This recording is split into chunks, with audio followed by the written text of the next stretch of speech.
I think we ended up on this slide right here. Okay, so I explained what a militia is supposed to be. It's supposed to be the guys that are patrolling the streets, making sure everything's safe. And I explained what it was at the time of the Baroque. It's just an excuse for guys to get together, hang out, dress up, and drink. All right, so let me introduce you to Rembrandt.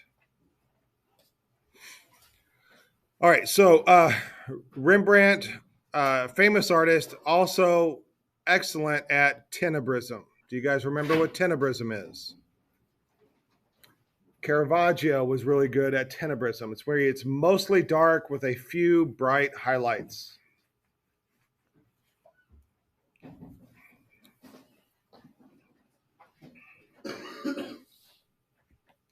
All right, and I like Rembrandt mostly because he and I share the same birthday. All right, July 15th is the day that we were both born. So happy birthday. Okay, so sfumato is another term that I discussed during the Renaissance. And if you remember in the Mona Lisa, we saw a good example of sfumato. It's that smoky or hazy background, or the smoky or hazy. It's almost like a film, like you're looking through a smoky room, and everything's just kind of like a little bit fuzzy. It's not sharp and clear. Caravaggio's artwork was sharp and clear. In fact, all right, we have this contrast right here.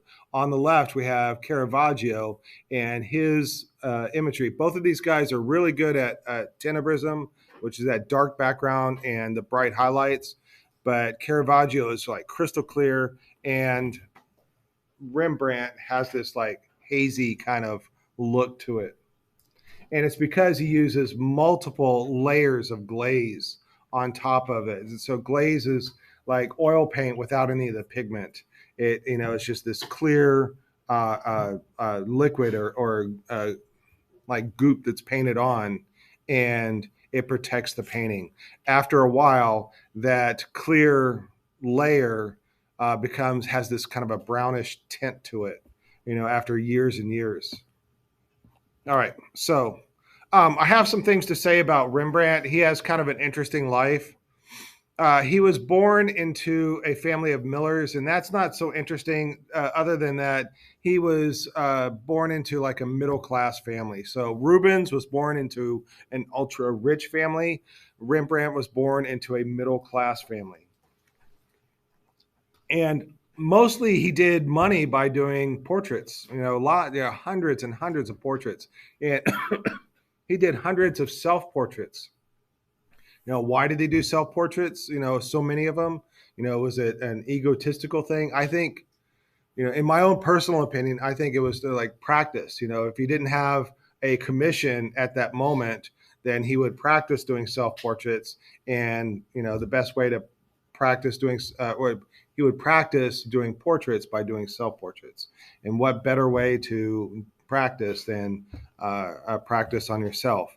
And this is a time before photography, so he couldn't really look at a photograph and practice doing the portraits. So he married a rich lady. Her name was Saska, and they had four kids together. Three of them died in infancy, and the one lone survivor was a boy named Titus. While he was married with his wife, he had an affair with their maid. Her name was Girchi, and his wife had gotten very sick, like deathbed kind of sickness, and that's when he started the affair with his wife, which is like a horrible thing to do when your wife is sick and then you're off playing with the maid. um, when Saska dies, in her will she says that if you marry Gertji, then you will get none of my money. So then he's like, if he wants to continue living off of her money that they shared together while they were married, then he's not allowed to marry Girchi. But after Seska dies, he continues the relationship with Girchi, and while he's having that relationship with Girchi, he cheats on the maid again. He cheats with the maid. So this time the maid is Hendrikji, and so while he's living with Girchi, he has an affair with the maid, and she was 20 years younger than he is.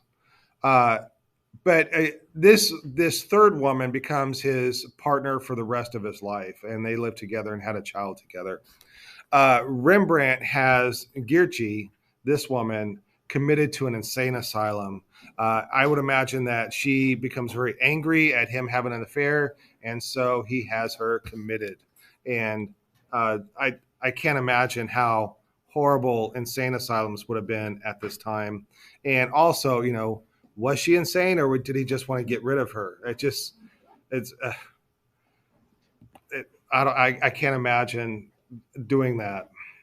All right, so Rembrandt made lots of money in his life, but he did not spend it well. He did not make good financial decisions, and he had lots of debts. He had to declare bankruptcy, and he had to sell his house and all his possessions in order to pay off his debts. And then also, his art became unpopular when he got older. um, Rembrandt was a very antisocial person. He wasn't, the angry person like Michelangelo, but he didn't, exchange niceties. Like when you say good morning to somebody, you expect a good morning back. Well, he thought he was too good to say good morning. He believed that talented geniuses think they are too important for social niceties. So that seemed to make a lot of people angry. Um, the bankruptcy stripped him of his artist guild status, and so he was no longer allowed to paint for money or to make money with art. So he set up dummy organizations and sold his art through that. And he died a poor man buried in a mass grave for poor people. But one of the things that he's most famous for is all of his self portraits. He did tons of self portraits after self portrait after self portrait, lots of self portraits. And so, like, there's all kinds of memes on the internet of him and self portraits. Now, he also did lots of portraits, and that's where you get a lot of these odd paintings of these people with these odd neck wear. Look at this elaborate neck piece that she's wearing. It's called a ruffle. These ruffles are super expensive, and they are super difficult to make, and they are super fragile. These ruffles only last one or two wearings before they are unwearable again, and look like this. You could certainly wear it a third or fourth time, but it would look like trash. So, in these paintings of these people with these elaborate ruffles, they are showing off their wealth with this ruffle. You remember the Arnolfini and his wife were showing off their wealth with all their possessions. These people are showing off their wealth with this ruffle that they have around them. All right, so we're going to take a look at the anatomy lesson of Dr. Nicholas Tulp. I put this picture in to give you a sense of the size of the artwork. That's it in the middle of that wall on the far side.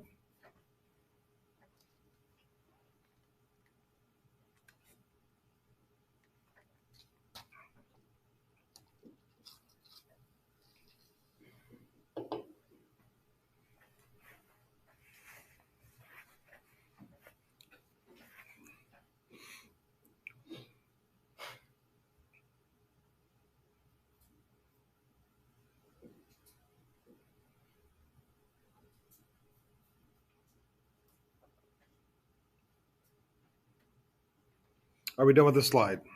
Anybody need more time? All right, moving on.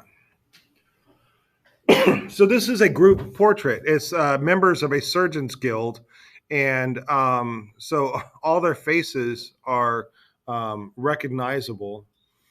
And what we have here is one doctor is teaching a group of other doctors a particular surgery. So he has this cadaver is cut up, and he's taking apart the parts of the arm. And I have over here like photographs of the same thing that the guy is doing in the painting. He's looking at the muscles in the forearm and looking at how they're connected to the fingers and the wrist, and like pulling apart different muscles.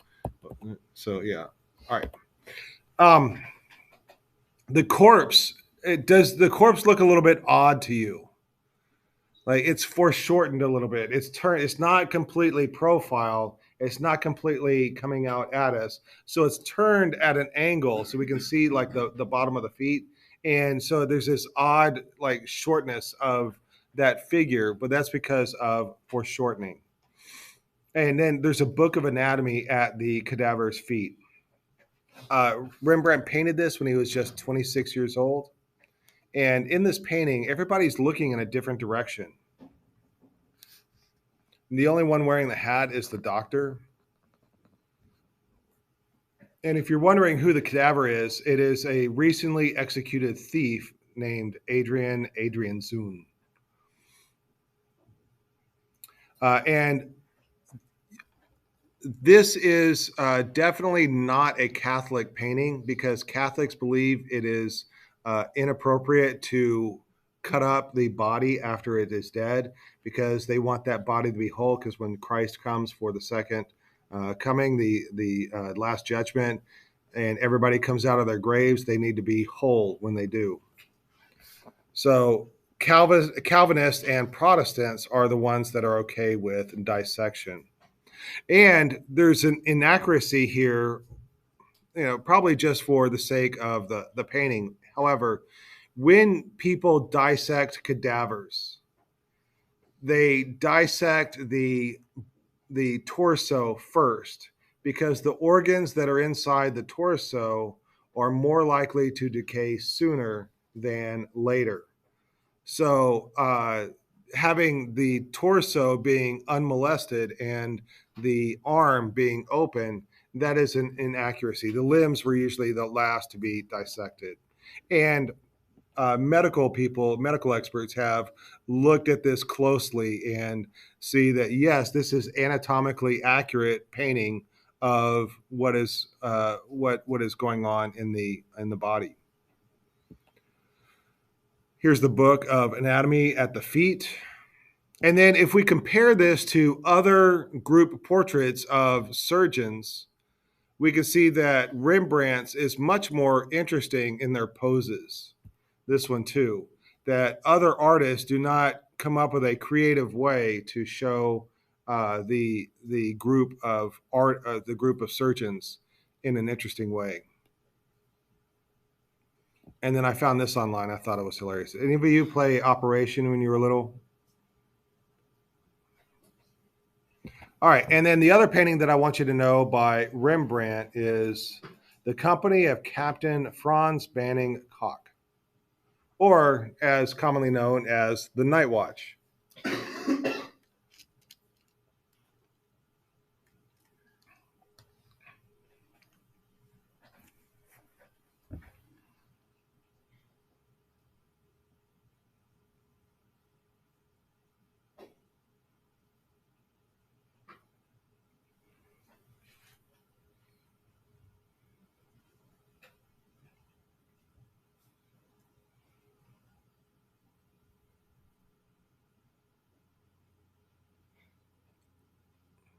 I put this photograph in to give you a sense of the size of the Night Watch.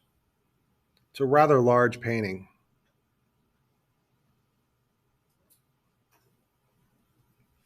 Are we good with the slide? Anybody need more time?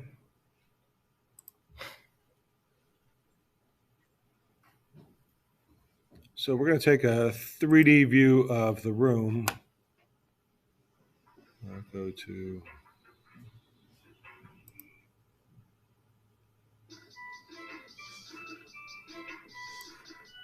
So if we look around the room, there is... Oh, Here is the Night Watch.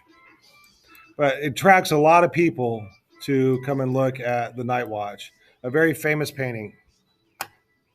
All right. And very odd music choice for that.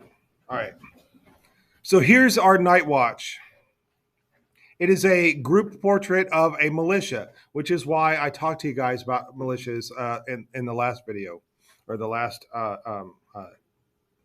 lecture. So Rembrandt tried to portray the chaos of the beginning of the patrol. And instead of evenly spaced figures, which would be stoic, he showed them all getting ready, which is a lot more dynamic. And also, the term Night Watch, this title was not the choice of Rembrandt. This title has been applied to this painting after Rembrandt painted it. And the irony is that this does not take place at night. This takes place during the daytime. And the reason why it's called the Night Watch because it looks dark, but the reason that it is dark is that the varnish that I was telling you guys about, this clear varnish that is over the painting, has darkened over the years. All right, so the two main figures in the foreground, the guy in black is giving orders to the guy in yellow, and there's lots of stuff going on. All the people that are in here have been identified, but none of them are interesting to us. They're local people of that time and place. But there are a couple of interesting things going on. So I want you to notice three people in this picture. There's the guy on the left that is in red. Then there's this guy behind. Let's do it. All right, let's do a pin. And there's this guy. This is his head. Here's one leg. He has another leg over here. And he is shooting a gun or a rifle that is going up here. And then there's, it's like smoke is coming out over here. He's not shooting the guy in the yellow in the head. He's behind him shooting a gun. And then the other person I want you to notice is this guy over here on the right. Now, this guy, what is he doing? Right, he's reloading or he's loading the gun. Yes, he's loading the rifle. And then the guy behind the guy in the yellow is shooting the rifle. All right, he has that musket blast coming out of the end of the rifle. And then what do you think this guy is doing? If you see, like, look at his lips. All right, he's blowing onto the rifle. That they used gunpowder, and when you pull the trigger, it sets off the gunpowder, and then you would need to reload it. Well, if that gunpowder is still in there and it's hot, it could reignite. The leftover gunpowder could reignite. So he has to blow the extra gunpowder out of there before he reloads it. And these three figures are very close to a publication made at the time of how to fire a rifle.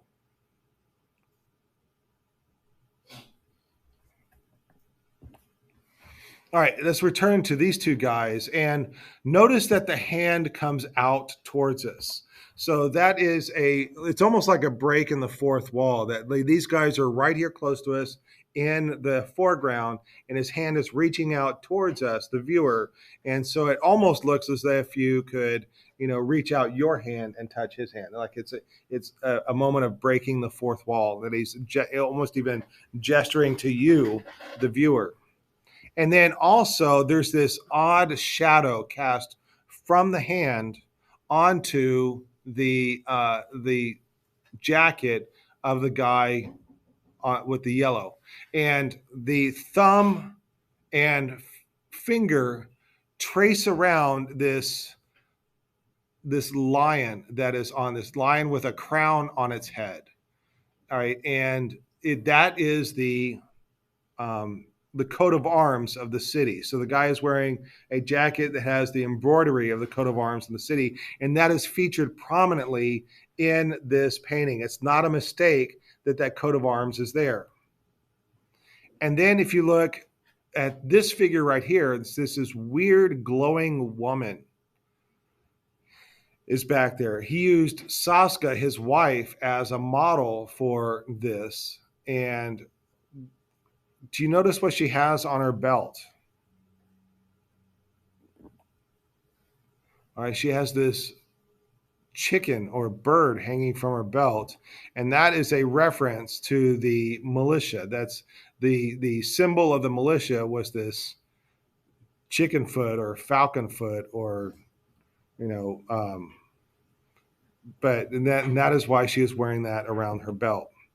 Now, I told you about how Rembrandt makes his group portraits interesting by having different poses and everything. He uses a lot of diagonals in this painting to make it more interesting and attractive to the eye. All right, do we have any questions about Rembrandt and the Night Watch and such? Then let me introduce you to Vermeer.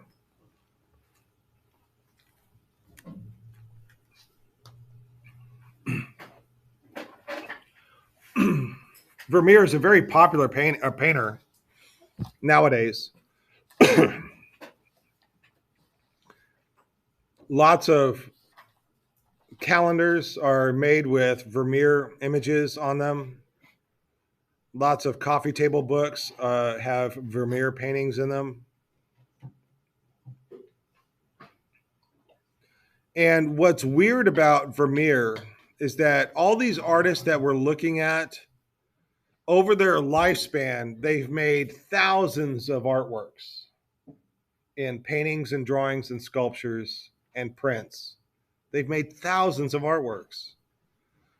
There are only about 44, I've heard in one case 44, and in my notes here it says 35 paintings total of Vermeer. Now, there's lots of artists that have lived and died that have only done a few paintings like this, all right, that are on this scale, but none of them have risen to the status of being in art history books and on calendars. And so it's very rare for somebody to be so famous and have so few artworks under his belt. All right, almost all of his paintings are the same. You know, you have this a quiet domestic scene. It's always in a room. There's always light coming in from the left, and there's always somebody doing some kind of quiet activity. Almost always a woman.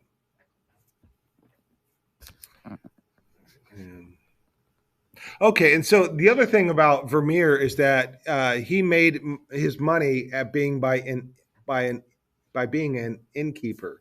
Like he ran a hotel, and people would stay at the hotel. And because he's an artist himself, he was close to the artist community, and he had lots of artists staying at the hotel where he lived. And a lot of times, artists couldn't pay their room and board, so they would give him artworks instead. And instead of paying him money, they would give him artworks. And he would hang those artworks all over the hotel. And then he would have them up for sale. So other people that would stop at the hotel would buy those artworks. And so that was kind of his side hustle. So his hotel was a hotel / art gallery. And he was an innkeeper / art dealer at the / artist at the same time. Okay, so then I want to talk about the difference between Catholic art and Calvinist art. Calvinism is a subsection of Protestant art, and when I was talking about the group portraits, I showed you that group of the Calvinist women who looked like they were having no fun. All right, so that's the Calvinist like kind of philosophy of not having fun and trying to be humble, whereas Catholic art is amazing and grand and in your face, and look at how amazing all of this is, and let's show you the miracle of God. And so they had these elaborate ceilings, these amazing sculptures, these giant paintings, And Calvinist art is very small. It's very subtle. It's made for being inside the house. It's not to meant to wow and impress you and awe you and or even intimidate you, like Catholic art is. So Calvinists bought small, low key artworks. And this artist really doesn't fit the definition of Baroque, but he's classified in this Baroque art style. And it's mostly just simply because he lived at the same time in the same place. But what we're talking about here is genre subject matter. It's average people doing average things, regular people doing regular things. It's art about normal and regular people and places. So these paintings are tiny. I put this picture in to show you the size of the artwork. It's the one in the center.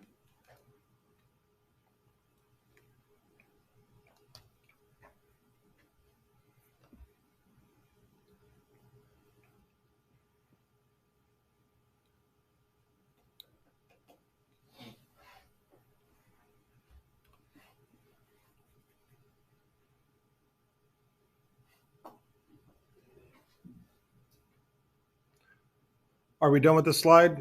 Anybody need more time? So let's take a closer look at this painting. Like I said, most of his artwork, it has a small room with light coming in from the left. We have somebody in a domestic image of somebody doing domestic activity. This lady she has a balance in her hand, so it's scales, and she in front of her she has jewelry and coins. So she is, I guess, um, uh, taking stock of like the jewelry or coins that she has. I want, excuse me, I want you to know what a burger is. Burgher. Burgher.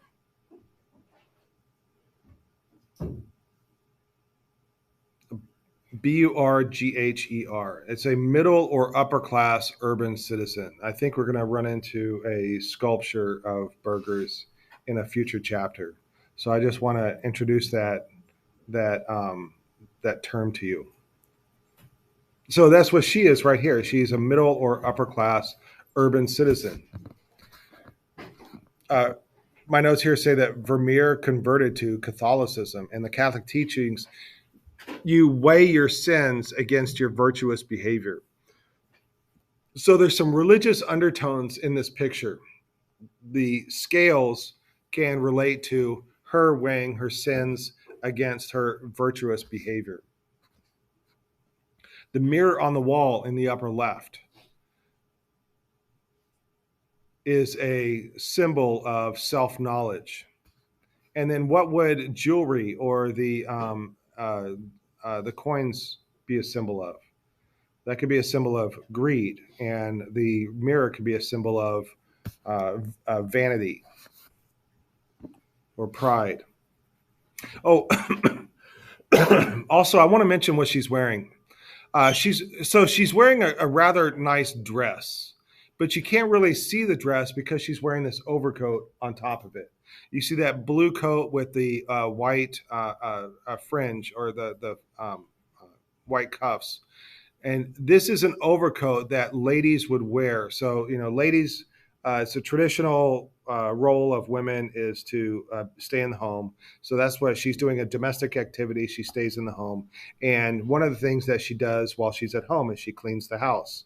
Well, she wears these nice things, but she doesn't want to get her nice dress dirty, so she wears this overcoat that protects her dress from getting dirty.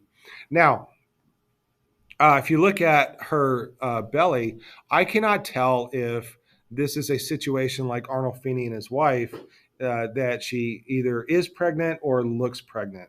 It's possible that she could be pregnant and you can see her belly sticking out there, or it could be that it's just the style of the dress to have it poof out like that. And then you also notice in this overcoat how it splits apart, allowing for that belly to get bigger. All right. So she holds the scales in balance and contemplates the kind of life that she should lead. So she's a wealthy woman, and you can see that wealth on the table in front of her. Um, but in Christianity, it's difficult for wealthy people to get into heaven because their mind is so focused on money instead of on God. And then in the painting behind her, that's a painting of the Last Judgment. So we have Christ up here in the middle. Let's see if it's all right. We have Christ up here, and then we have heaven is up here, and earth is down here, and hell is over here. And if it's the traditional view of the Last Judgment, and especially in artworks, is that on the left side, that's where people are going to heaven, and on the right side, that's where people are going down to hell. So she has in her portrait bisects the between people going to heaven and people going down to hell. So, what is the relationship between wealth and piety? So she's thinking about these things. And I put this one in. Another very typical Vermeer painting. We have a small room. We have people in a domestic activity. We have the artist and painting his model. And then a couple things I want to point out. Do you remember at the beginning of me talking about Baroque art, how Baroque art is very theatrical? Well, there's a little bit of theater here in this picture. Is we have this curtain or this rug that has been placed and then pushed aside, just like when you're at a play and the curtains open up and you can see the stage. So there's this reference to the religion or the theater like that. And I think there's also right here the painting that is on the left. This curtain has been pulled aside, and then we can see what is going on in the room, just like with a play. And then behind her, there is this large map on the wall. And during this time, maps become very popular because there's so much trade going on.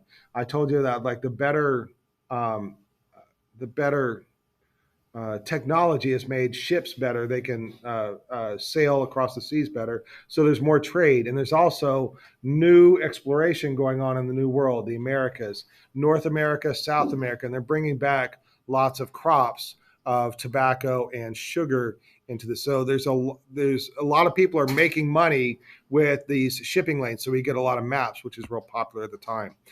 Tomorrow we will discuss the camera obscura. Right. Because we are leaving in what, 2 minutes? Is that right? All right.